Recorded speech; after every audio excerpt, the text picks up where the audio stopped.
सास का पान बनारस वाला। सास को था दिन भर बनारसी पान खाने का क्रेज और बहू को करना था हर काम बहुत तेज। पान खाते हुए ठीक से बोल नहीं पाती थी सास और पान थूक भी नहीं सकती थी क्योंकि पान था बनारसी और बहू सुनती कुछ थी करती कुछ थी। ऐसे में सास को कभी आ जाता था गुस्सा तो कभी हंसी। बहू, खाना बना दो। क्या?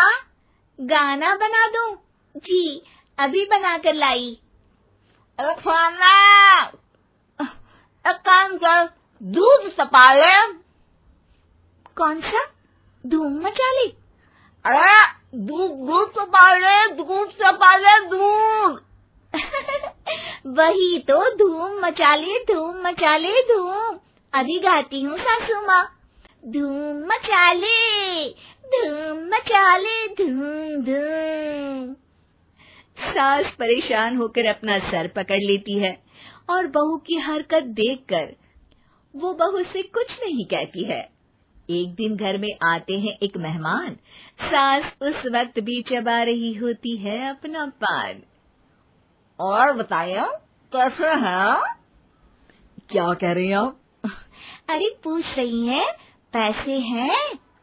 अरे नहीं, कैसे हैं आप? पैसे हैं साहब। अरे कैसे हैं आप बोल रही हूँ, कैसे हैं आप कह दीजिए। अरे पैसे हैं साहब बोल रही हूँ, पैसे हैं साहब दे दीजिए। अरे पैसे क्यों मांग रही हैं? हमने कोई उधार लिया है क्या आपसे? नहीं तो। वही तो बोल रही है। वही तो, आपने पैसे लिए ही होंगे उनसे। अरे यार, पान थूक दीजिए ना, फिर बोल लीजिए।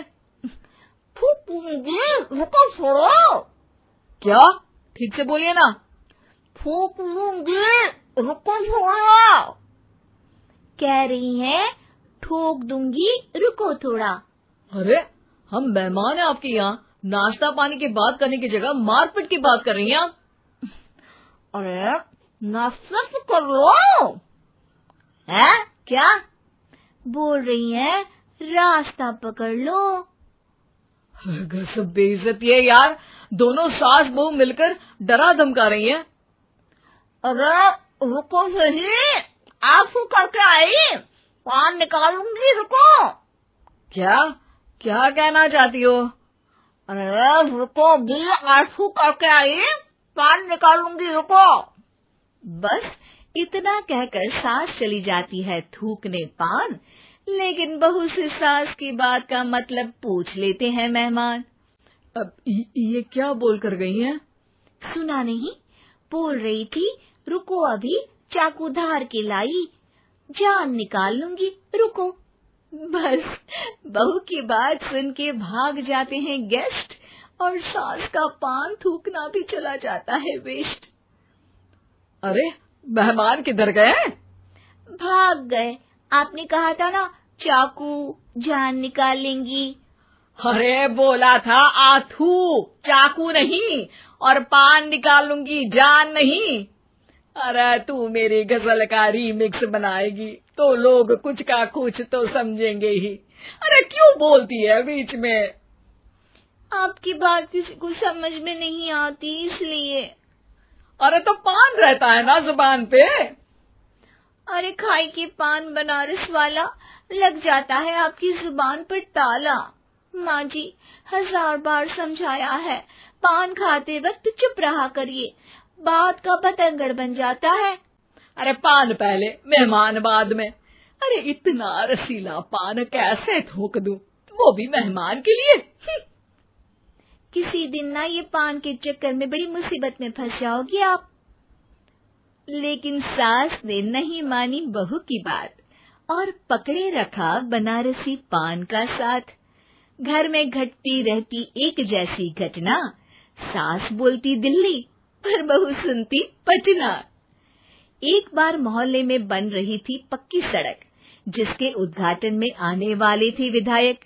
सास और बहू भी वहां पहुंची सोचा नजारा होगा देखने लायक। भीड़ में सास थी सबसे बुजुर्ग। संचालक ने बुला लिया उसको स्टेज पर आशीर्वाद के लिए, और विधायक जी थे मुख्य अतिथि, तो उनका भाषण रखा बाद के लिए। माँ जी, मोहल्ले में सबसे बुजुर्ग हैं आप, स्टेज पर आइए और नई सड़क के निर्माण के लिए आशीर्वाद रूपी 2 शब्द कहिए। जुबान पे रख के बनारसी पान सास मंच की तरफ बढ़ गई, और पान खाती सास की बात को कोई नहीं समझेगा, ये सोच के बहू भी मंच पर चढ़ गई। नमस्कार मोहल्ले वालों। नमस्कार मोहल्ले वालों। मोहल्ले मोहल्ले वालों। मोहल्ले वालों, ठीक है समझी। मैं बहुत खुश हूँ कि जो रोड बन रही है। मैं बेवकूफ हूँ जो रोड बन रही है। बेवकूफ नहीं, बहुत खुश, बहुत खुश।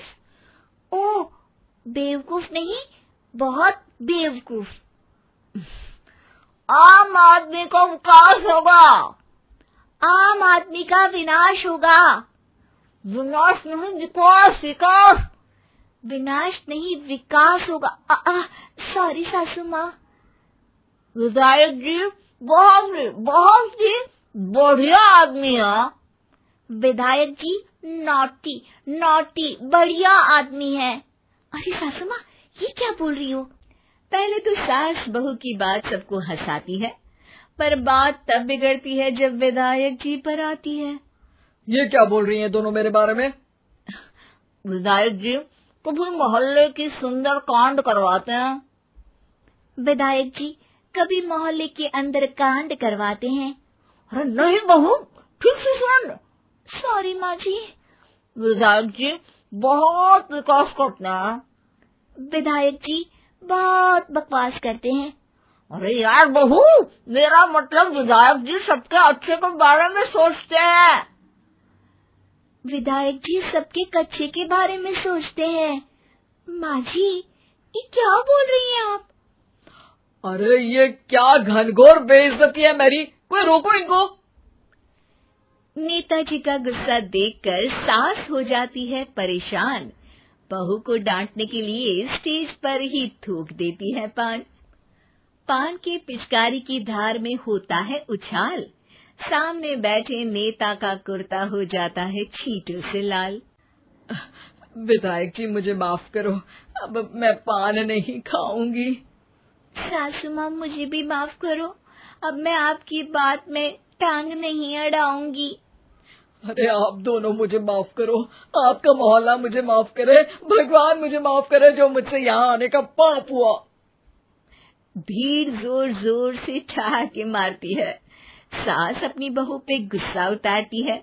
नेताजी हो जाते हैं उड़नछू। माँ जी हमेशा के लिए कर देती है पान को अथू। सास का मायका प्रेम। रिद्धि की सास को हर वक्त अपने मायके का गाना गाने की आदत थी। अरे बस करना माँ, मामा का ये किस्सा तू 50 बार पहले भी सुना चुकी है। अरे हाँ, तो क्यों ना बताऊं। तेरे चाचा तो उस वक्त हाथ झाड़ कर खड़े हो गए थे, तब मामा ही था तेरा जो आगे आया और मदद की। देखो अब ठीक है ना, जो हो गया सो हो गया। क्यों एक बात को हमेशा गाती रहती हो?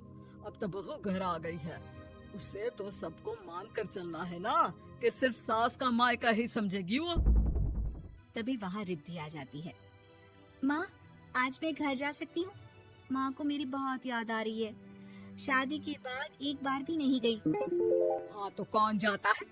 अरे मेरी शादी के बाद जब मैं विदाई होकर आई, इतना बड़ा ससुराल मेरा, खाने वाले 10 लोग और बनाने वाली मैं सिर्फ एक। ऐसा लग रहा था जैसे सिर्फ खाना बनाने के लिए ही ब्याह किया है। वो तो मेरा भाई था, गांव से एक काम करने वाली चाची को भेज दिया जो मेरा हाथ पटाती थी, और उसको पैसा, खाना, कपड़ा, रहने के लिए कमरा, वो सब किसने दिया था? तुम्हारे भाई ने। ये मामला रोज का था। ससुर भी जब गुस्सा होते तो वो सारी बात कह देते जो उनके मन में इतने समय से चल रही थी। मेरा भाई, भाभी, भतीजा, भतीजी सब छुड़वा दिया। मैंने जीवन भर सिर्फ तुम्हारे परिवार वालों से निभाया, लेकिन अब भी चैन नहीं है तुमको। बहू के सामने सास को लगा कि उसकी बेइज्जती हो रही है। अब सुन बहू, अपने कमरे में जा, कहीं नहीं जाना मायके वायके। घर का काम कौन करेगा? पड़ोसन।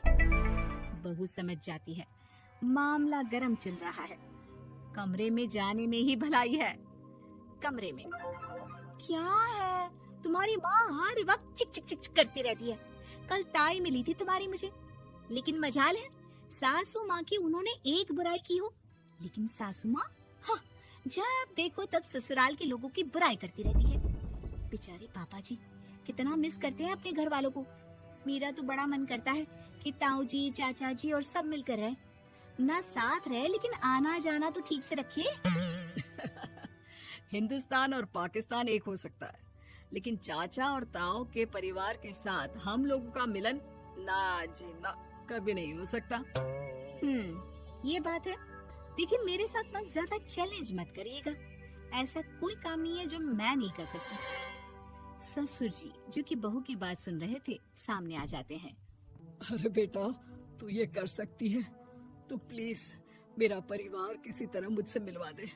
सारी जवानी तो मैंने किसी तरह काट ली, लेकिन जीवन के इस पड़ाव पर बहुत याद आती है मेरे परिवार की। हाँ हाँ पिताजी, आप चिंता मत करिए, बस मेरा साथ देते रहिए आप दोनों। फिर देखिए कैसे माँ जी भी ठीक हो जाएंगी और पूरा परिवार भी एक हो जाएगा। थोड़ी देर बाद बहू सामान लेकर घर से निकल रही होती है कि मना किया था ना तुझे मायके जाने के लिए, फिर क्यों जा रही है? बहू कुछ कहती इससे पहले ही बेटा बोलने लगता है। क्या है माँ, वो घर जा रही है। वैसे भी उसके माता पिता ने मुझे 10 लाख दिए तब जाकर मेरा काम शुरू हो पाया, वरना तूने मेरे लिए किया क्या है? अरे वाह बेटा, बचपन से पढ़ाया लिखाया, तेरे दुख दर्द में जगी और आज वो लोग तुझे सही लग रहे हैं। और फिर ससुराल में लड़की खुश रहे, ये तो मायके वालों की जीवन भर की जिम्मेदारी रहती है। तो ये तुमको भी तो सोचना था ना। ताऊ जी ने पापा को पढ़ाया लिखाया, जब तुम नहीं आई थी तो पापा के लिए ताई जी ने पापा की माँ की तरह देखभाल की। अब बोलिए। अरे तू कुछ नहीं जानता बेटा, तेरे पापा को सब पता है, तभी वो उन लोगों से वास्ता नहीं रखते। मैं उन लोगों को जानता हूँ, लेकिन मैं तुम्हें नहीं जानता कि तुम्हारे मन के लायक काम नहीं हुआ तो तुम घर की शांति बर्बाद कर दोगी। सास जोर जोर से चिल्लाने लगती है। तभी वहाँ सास का भाई आ जाता है। अरे क्यों आप लोग मेरी बहन को परेशान करते रहते हैं? पहले ये जीजा कम थे, जब बहू भी आ गई। बहन, मैंने तो 30 साल पहले ही बोला था, अपना हिस्सा ले और छोड़ इन लोगों को, चल अपने साथ। बहू समझ जाती है कि मामा ससुर की नजर किस पर है। देखा, तुम लोग मुझे अकेला मत समझना, मेरा भाई खड़ा है आज भी मेरे लिए। बहू मायके जाती है और आते वक्त साथ में एक नौकरानी ले आती है। अरे बहू, कुछ खाने को दे दे। अरे आंटी, क्यों भाभी को परेशान करती रहती हो? उनके भाई ने मुझे जिम्मेदारी दी है, किसी भी चीज की परेशानी नहीं होनी चाहिए भाभी को, जो चाहिए मुझे बोलने का। आय हाय, बहू के मायके वालों का इतना दखल।